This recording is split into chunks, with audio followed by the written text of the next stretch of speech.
Hoje no Está Escrito, nós iniciamos uma jornada pela lei de Deus, os 10 mandamentos, com o estudo do primeiro mandamento.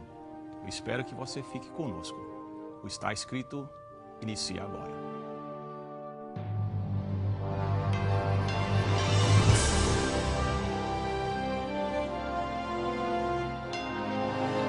Venceu a prova do tempo. O livro de Deus, a Bíblia. Ainda relevante neste mundo complexo. Está escrito, partilhando mensagens de esperança ao redor do mundo.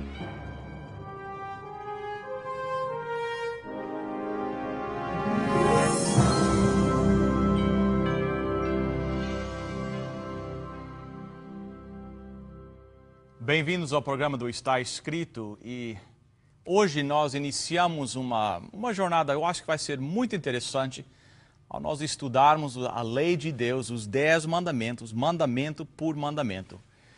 E para nos ajudar nesse estudo, eu tenho 2 convidados especiais, um vindo do Brasil e um aqui de Toronto, área de Toronto, o Dr. Alberto Tim, está conosco do Brasil, e o pastor Gerlen Martins, da Igreja Adventista Portuguesa de Toronto. Senhores, bem-vindos ao programa do Está Escrito. Prazer. Obrigado, satisfação. Quem sabe, para iniciar, vocês podiam só dizer um pouquinho a respeito do trabalho que vocês fazem. Quem sabe, pastor, o senhor podia falar sobre a igreja aqui em Toronto, de benefício dos nossos telespectadores. Eu sou o reitor do Seminário Adventista Latino-Americano de Teologia e nós temos 7 escolas de teologia na América do Sul e agora vamos começar uma 8ª no norte do Brasil. E essa é a minha função. Que joia. Quantos alunos tem nos nossos seminários, mais ou menos? Nós devemos ter perto de uns 2.000 alunos. Que bênção, que bênção. Muito obrigado, senhor, por ter aceito nosso convite para estar aqui conosco. Um grande prazer. Obrigado. Pastor Gerlen. Nós trabalhamos com a comunidade portuguesa adventista aqui em Toronto e em Cambridge também, né? em Cambridge também. Nós temos lá um grupo começando agora. Estamos no número 260 da High Park e esperamos que toda a gente possa lá dar uma passadinha e visitar-nos, né? Portanto, é um prazer estar aqui. Estamos a serviço da comunidade portuguesa aqui em Toronto. Obrigado. E o pastor Gerlen, muitos devem conhecer, ele foi orador do nosso programa durante muito tempo e de vez em quando aparece na nossa... De vez em quando, Que bom. É um prazer. Bem, eu achei importante que nós fizéssemos um estudo sobre os 10 mandamentos. Como nós falamos, pastor, no último programa, existe muita confusão, eu creio, com respeito aos 10 mandamentos. Tanto dentro do mundo pós-moderno, como mesmo dentro da igreja cristã. Os pós-modernos dizem que não existe lei, não é necessário, não existe absoluto, não existe o bem e o mal, tudo é dependendo da situação. Nós dizemos em inglês situational ethics, né? Dependendo da situação. Aí até que dá para entender, porque não sou um povo cristão, mas aí você vem para dentro da igreja cristã e lá você encontra confusão também. Alguns cristãos dizem que a lei de Deus foi abolida, que seguindo a lei é legalismo, nós não somos salvos pela lei. Outros, a lei que eles dizem os 10 mandamentos não é igual a como aparece na Bíblia. Então, eu achei que nós devíamos, quem sabe, tentar esclarecer isso e usar a Bíblia como nosso guia para entender isso. E hoje começamos com o primeiro mandamento. Ok. Se encontram em Êxodo capítulo 20, né? No verso 3, né? Não terás outros deuses diante de mim. É interessante como os 10 mandamentos começam, né? Logo com esse, porque quem sabe se a pessoa não obedece esse, nem adianta os outros 9, né? Exatamente. Né? Doutor Tim, será que o senhor é expert nisso? Será que existe alguma interpretação interessante na estrutura linguística aqui do primeiro mandamento? Porque tem algumas coisas que são interessantes para mim, que diz, por exemplo, outros deuses. Mas não existe outros deuses, né? Só existe um Deus, né? Entendeu? O que significados, né, que nós podemos tirar aqui deste... Bom, nós temos que reconhecer que, em realidade, os 10 mandamentos foram proclamados, nesse caso aqui, embora a lei seja eterna e os princípios da lei sempre existiram, porque, como vimos no nosso último programa, Os 10 mandamentos são uma expressão do próprio caráter de Deus. Então, nós não podemos dizer que o caráter de Deus começou a existir numa época quando Deus já existia. Mas, nesse caso aqui, lamentavelmente, quando Israel saiu do Egito, e lembra-se que o Egito era uma sociedade essencialmente politeísta, certo, onde adoravam muitos deuses. E se você estudar um pouquinho a história, a cultura do Egito, você vai ver quantas divindades diferentes existem. O país que eu visitei até hoje que mais me impressionou foi o Egito. Por quê? Porque é realmente toda a arquitetura egípcia antiga é praticamente para resolver o dilema da morte. Então você vai ver que as pirâmides eram urnas mortuárias, o Vale dos Reis e das Rainhas ali também. Você tinha os sarcófagos ali, tudo pintado, ilustrado.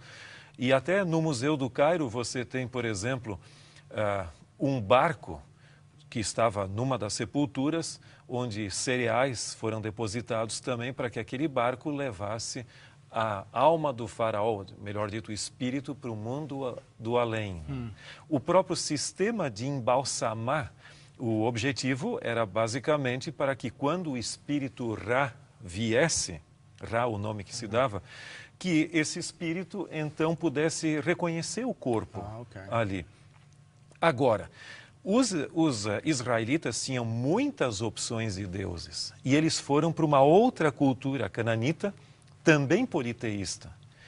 Em realidade, até o cativeiro babilônico, a grande tentação do povo de Deus era a busca de outros deuses. Mas isso não quer dizer que só a idolatria é uma forma de transgressão desses mandamentos. Eu posso adorar divindades visíveis, posso adorar meu conhecimento, posso adorar a minha pessoa, minhas propriedades ou outras pessoas. Então, todos nós estamos sujeitos à idolatria ou ao politeísmo quase, com tantas divindades que a gente não diria que seriam, mas que tudo aquilo que substitui ao Deus soberano, Criador, Mantenedor e Redentor, no universo se torna uma divindade. Eu tenho um comentário interessante para complementar o pensamento. Abraão, como vamos estudar, ou penso que já se estudou a respeito desse assunto, ele conhecia a lei de Deus. E Deus havia prometido a ele que ele seria pai de uma grande nação e disse a ele que a descendência dele ficaria 400 anos no Egito como uma nação escrava.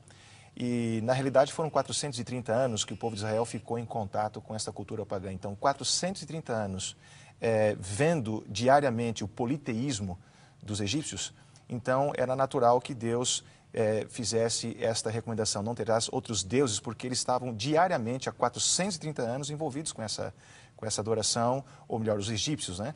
Então Deus tinha que dizer isto para que eles sentissem que, olha, não tem outros deuses, só existe um, que sou eu. Né? O que significa ter um Deus? Não terás outro Deus. O que significa ter um Deus? É interessante que o texto, a última expressão é significativa, diante de mim, na presença de. Quer dizer, longe de Deus eu posso ter, na presença não. Veja, o significado, em realidade, da expressão no original não quer dizer necessariamente isso, mas seria em competição comigo. Em um Deus além de mim. Então, em outras palavras, a ênfase do texto é exclusividade. Em todo o universo, só existe um ser, que é Deus, digno de adoração, de reverência e de culto. Agora, eu encontrei também uma pessoa que me disse certa vez: e quem garante que não existam outros universos com outros deuses? Uau. Aí eu respondi para essa pessoa dizendo o seguinte: eu creio que a palavra universo significa tudo que existe e pode existir. Eu não colocaria outros universos. Existe um só universo e um só soberano, Deus criador e mantenedor de todas as coisas, que é aquele que em hebraico se chamaria de Yahweh, ou seja, o Senhor, ou Jeová, em português às vezes é usado. O que podia ser um Deus? Nós hoje não vivemos num mundo, nós não estamos no cativeiro egípcio. Quem sabe até a maioria dos nossos telespectadores são cristãos. e dizem, bem, isso, na realidade, esse mandamento não se refere, eu reconheço que existe só um Deus, mas será que alguém pode estar transgredindo o primeiro mandamento, reconhecendo que existe apenas um Deus? O pastor Tim mencionou isso agora, né? Que não precisa ser necessariamente um Deus de pau ou de pedra, mas pode ser uma situação como, por exemplo, um sentimento, ou uma pessoa, ou o meu trabalho, ou um objeto, ou uma casa, ou qualquer coisa nesse nível, entendeu? Tudo aquilo que ocupa o lugar de Deus na minha vida, ou que toma muito da minha atenção, das minhas energias, da minha vontade, e que manipula e que controla a minha vida. Isso pode ser objeto, pode ser um sentimento, pode ser uma série de coisas, não necessariamente uma divindade em pau ou pedra. É interessante que isso pode se tornar uma pessoa também. Eu vi uma vez um sermão que eu achei muito interessante, onde a pessoa, uma mulher que estava pregando, mencionou que no caso de Abraão, Deus pediu para ele sacrificar o seu filho Isaque, entre outros motivos, obviamente, o fato de que para Abraão o filho da promessa estava se tornando quase que um substituto a Deus. Então, eu posso com facilidade, quem sabe, transformar a minha esposa, o meu cônjuge, um filho, um familiar, em um substituto a Deus, ao qual eu devoto mais amor, mais atenção do que ao próprio Deus. E eu posso transformar dessa forma pessoas até. Agora, colocar Deus em nossa vida em primeiro lugar não é algo natural para nós. Vai contra a nossa natureza. O que é necessário fazer para que Deus possa realmente ocupar esse primeiro lugar na nossa vida? Eu tenho um parecer pessoal, porque essa é uma luta que eu enfrento no meu dia a dia. E eu sei que isso... Todos nós, né? É uma questão de exercício. Primeiro você tem que entender de que existe Deus e de que Ele tem um papel importante na sua existência.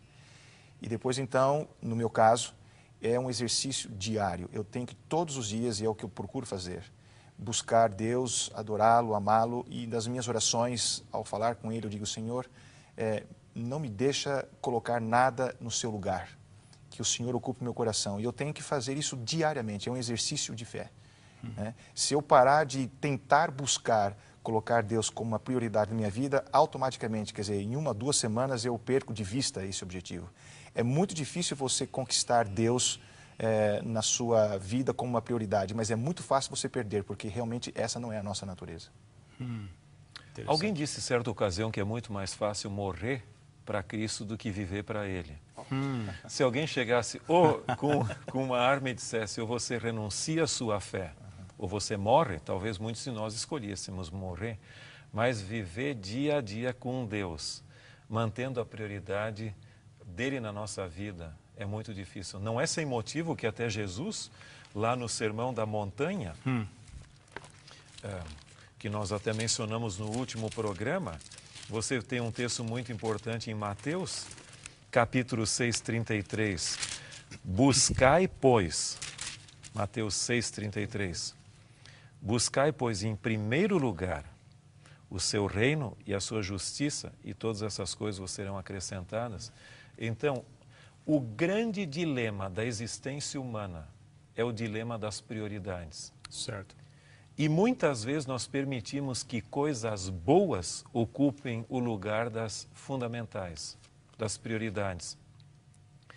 Uma tia me disse certa vez, sabe, que há pessoas que estão tão ocupados com a obra do Senhor que perdem de vista o próprio Senhor da obra. E essa é uma grande tentação.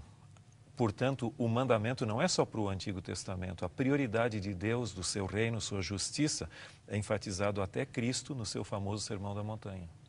Interessante. Então, algo bom pode ocupar o lugar de Deus. Lógico, se o diabo chegasse para nós com coisas ruins, muitos de nós não seria óbvio, entraríamos, né? né? Lógico. Não, eu não estou nisso. Mas se ele puder administrar o nosso tempo, ele o fará. Sabe que hoje nós vivemos numa época em que praticamente o amor ao trabalho é muito forte. Mas mais do que o amor ao trabalho, também o amor ao lazer. Nós temos toda uma geração que parece que está perdendo o amor ao trabalho. Está voltada para o entretenimento também. Exatamente. Né? E isso é praticamente um processo, como se diz em inglês, endless. Yes. Você tem tantas tentações que você vem para casa não mais para um culto familiar, para um diálogo com a sua família, mas você fica escravo da televisão, da internet, de tudo mais. Então, nossa geração tem tempo para tudo, menos para Deus. Eu gostaria de fazer um comentário sobre isso, porque ao estudarmos a Bíblia, nós vamos perceber que praticamente Satanás, que originou o mal, ele desobedeceu esse mandamento lá porque ele se colocou no lugar de Deus e queria ser igual a Deus. E ao o mundo ter sido criado e ao Satanás ter levado o mundo a se rebelar contra Deus, hoje praticamente tudo que você encontra na mídia à sua volta enaltece o eu. Você é prioridade, você pode, você quer, você consegue. Entendeu? Então, a mídia, tudo à nossa volta afasta você de Deus e coloca você no lugar de Deus. Então, um dos grandes objetivos de Satanás é fazer você adorar a você próprio. Eu acho que, em última instância, esse é o objetivo dele. É você adorar a você próprio, porque esse foi o problema dele lá. Tem uma autora que menciona o seguinte, que a essência dos ensinos de Cristo é a negação do próprio eu. Mas numa sociedade humanista, é muito difícil isso ocorrer, porque até o próprio sistema da autoajuda fala que a potencialidade está em você. Existe aqui dentro, né? Enquanto o texto bíblico diz que tudo posso naquele que me fortalece. Mas nós brincamos de Deus, cada um é o seu próprio Deus. Tanto é que o liberalismo coloca Deus dentro de nós mesmos. O liberalismo teológico com Schleiermacher, que quase cai ao panteísmo, ou seja, Deus em todo lugar. Certo. E eu acabo sendo uma espécie de Deus para mim mesmo. Eu lia que um desses psicólogos, não tão psicólogo, mas nós temos os motivational speakers, ele fala que você dentro de você tem aquele gigante, tem aquele potencial, você tem que acordar esse gigante dentro da sua vida. Se acordando esse gigante, esse potencial, você consegue tudo. E é contrário à realidade do que a Bíblia diz, né? A satisfação na vida não vem, a alegria na vida não vem em nós buscarmos as coisas da vida, mas nos entregar por completo a Deus. E com Deus você pode tudo. Pode tudo.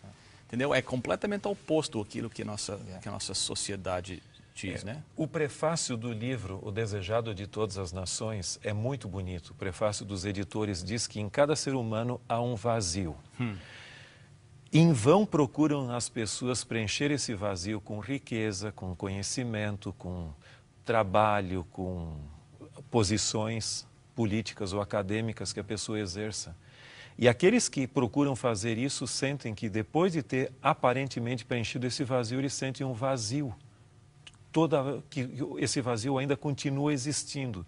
Diz que esse vazio é um vazio que só Cristo pode preencher na vida. E foi feito exatamente com esse objetivo. É o que a Bíblia menciona sobre a cisterna rota. As pessoas que vão procurar satisfazer as suas necessidades na cisterna rota, então eles nunca vão conseguir, na realidade, satisfazer. Por isso que a Bíblia compara Jesus como a água viva, que quem se satisfaz dessa fonte nunca mais volta a ter sede. Ou pelo menos essa fonte nunca se esgota. Eu creio também que a própria crença na não existência de Deus, ou você podia chamar de ateísmo, é uma forma de idolatria também, onde eu creio na não existência de Deus e faço a não existência de Deus no meu próprio Deus. Certo. Em cima de Deus. Exatamente. Às vezes nós, pastores, temos sido criticados, e de certa forma uma crítica válida, que às vezes nós apresentamos a Deus, como alguém disse, como se fosse um paraquedas espiritual. É bom ter a Deus. Na hora da necessidade. Na hora da necessidade, mas o desejado é nunca ter que usar, né? E eu acho que este primeiro mandamento está nos dizendo que não, em primeiro lugar é Deus para tudo. Que o primeiro ato meu da minha vida é me entregar por completo a Deus. E como resposta a isso, Deus vai providenciar aquelas coisas que eu necessito para mesmo porque A gente não pode perder a noção de que se eu respiro a cada minuto, se meu coração bate a cada segundo, é porque há um Deus por trás. Os cientistas, os racionalistas procuram dar uma explicação racional e científica para todos esses fenômenos, a vida, mas, em última instância, se nós pensarmos e se somos cristãos e aceitamos a palavra de Deus, nós respiramos e vivemos, nos movemos e existimos só porque Deus constantemente está a olhar para nós. E é por isso que em Salmos se diz que o guarda de Israel nem dorme, só para poder ficar cuidando de você a cada segundo. Então, quando nós pensamos num Deus que tem tanto amor e tanto cuidado por mim, então eu não vou ter prazer em adorar nada, nem a mim, nem a ninguém. Eu vou sempre querer agradecer a esse Deus maravilhoso que me faz viver. Agora, na realidade, se torna bem mais fácil quando as coisas estão indo bem, né?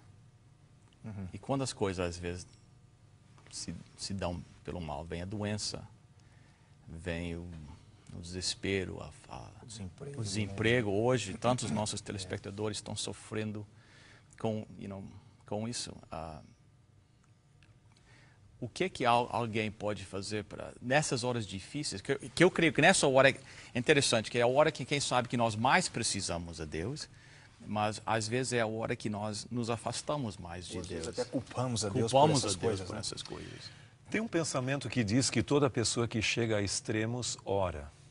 Quando eu estou totalmente agradecido a Deus por uma coisa que aconteceu que eu não esperava, até o indivíduo que nem toma muito a sério a Deus acaba desenvolvendo um senso de gratidão a alguém superior a ele.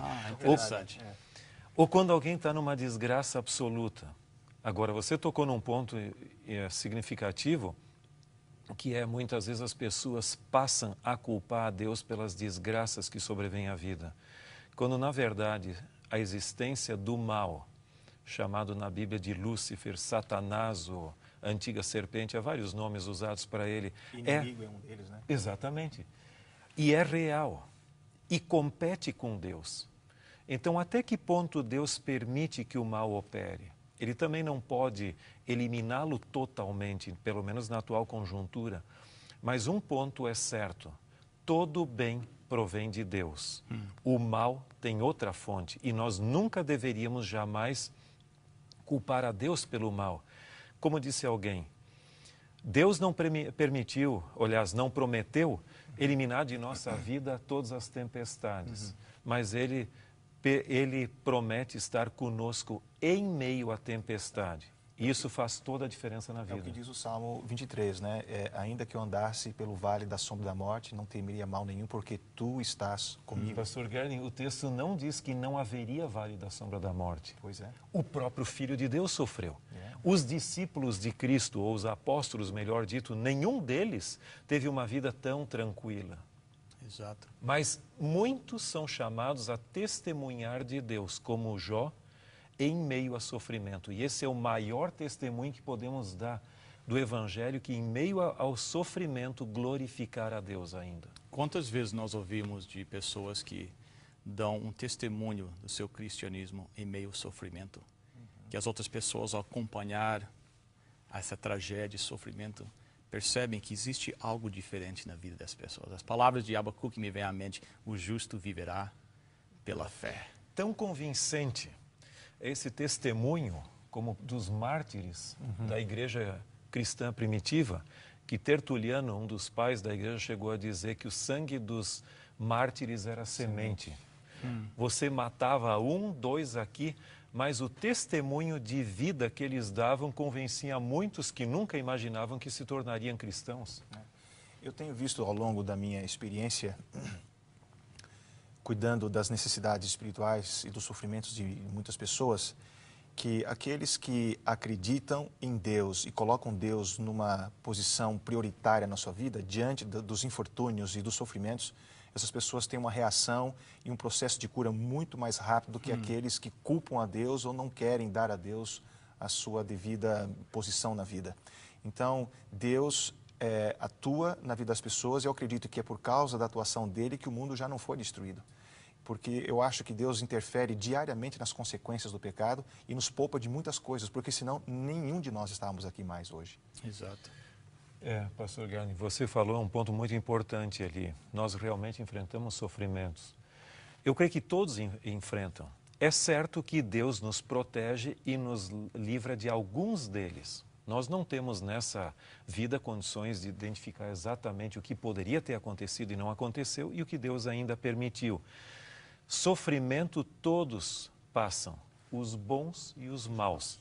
O Salmo 73, até o salmista ali, chega ao ponto de dizer que quase se me resvalaram aos pés ao ver o justo sofrendo e o ímpio prosperando. Até que ele entrou no santuário de Deus e deparou com o fim dos ímpios.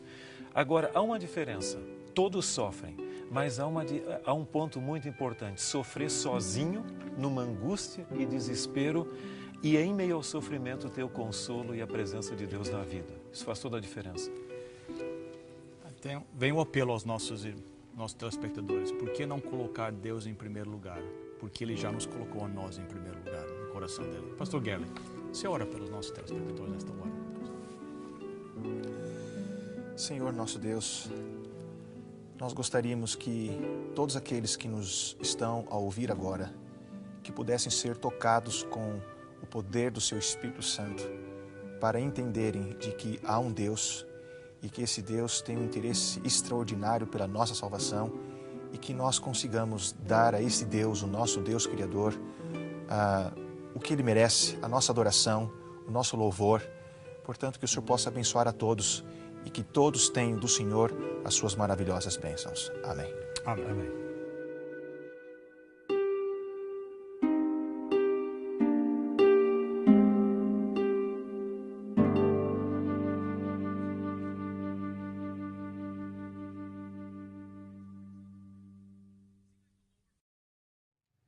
Pastores, muito obrigado pela sua presença aqui.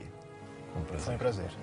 E gostaríamos de agradecer também aos nossos telespectadores. Nós vamos estar cá na próxima semana. No entretanto, lembre-se do nosso website, estaescrito.ca. Até a próxima semana.